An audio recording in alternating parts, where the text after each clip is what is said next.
बिस्मिल्लाहिर्रहमानिर्रहीम। अस्सलाम वालेकुम। जैसा कि आपको मालूम है कि आजकल बारिशों की वजह से मक्खियाँ बहुत ज़्यादा हो गई हैं और ये परेशानी का बायस बनती हैं, क्योंकि ये मक्खियाँ गंदगी में बैठती हैं और फिर वही आकर खाने पे बैठ जाती हैं और इन जरासीम से इंसान बीमार हो जाता है। तो आज हम आपसे शेयर करने जा रहे हैं रेमेडी जो कि आपके लिए बहुत इफ़ेक्टिव है।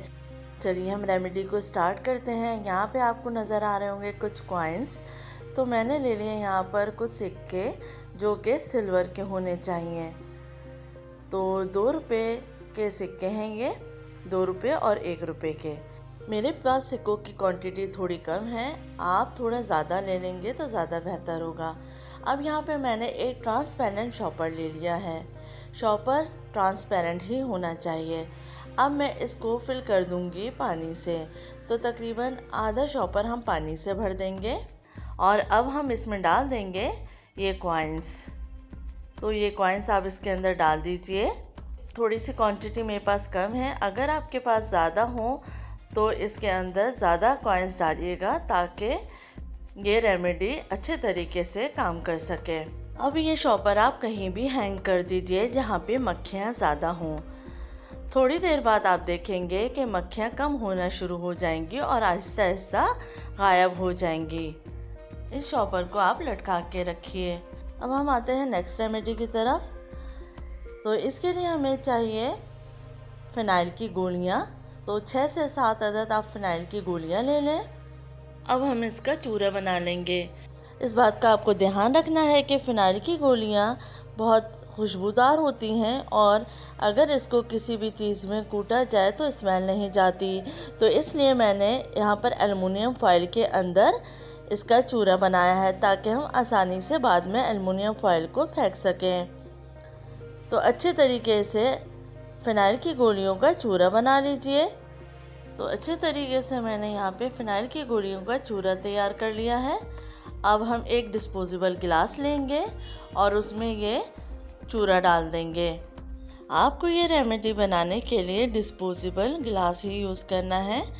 घर के इस्तेमाल के कोई बर्तन इस रेमेडी के लिए यूज़ नहीं करना है। अब मैंने इसमें ऐड कर दिया है हॉट वाटर, क्योंकि इसका चूरा आसानी से डिज़ोल्व नहीं होता, इसलिए हमें यहाँ पर गर्म पानी यूज़ करना है।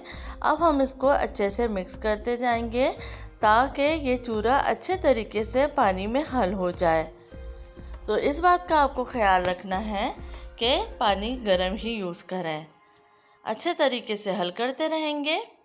अब हम इसमें ऐड कर देंगे 1 टीस्पून सिरका और इसको भी अच्छे से मिक्स कर लेंगे।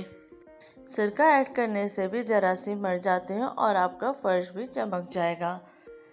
मिक्स करने के बाद अब हम इसको डाल देंगे एक स्प्रे बॉटल के अंदर।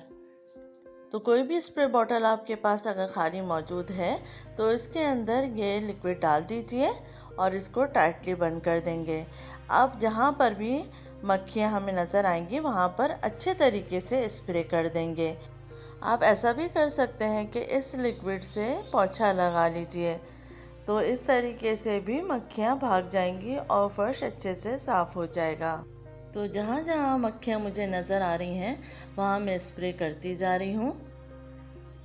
आप खुद इस रेमेडी को यूज़ कीजिए, आप देखेंगे कि स्प्रे करने के बाद या पोंछा लगाने के बाद थोड़ी ही देर में ये मक्खियाँ गायब हो जाएंगी। तो आप सुबह शाम इससे पोंछा लगाएं या स्प्रे करें ताकि तमाम मक्खियाँ गायब हो जाएं। एक दफ़ा इसको बना के रख लीजिए और दिन में 2 से 3 मरतबा इससे पोंछा लगाइए या स्प्रे कीजिए, मक्खियाँ भाग जाएंगी। आप देख सकते हैं यहाँ पर स्प्रे करने के बाद मक्खियाँ भाग चुकी हैं। उम्मीद है आपके लिए ये रेमेडी बहुत फ़ायदेमंद होगी। अल्लाह हाफिज़।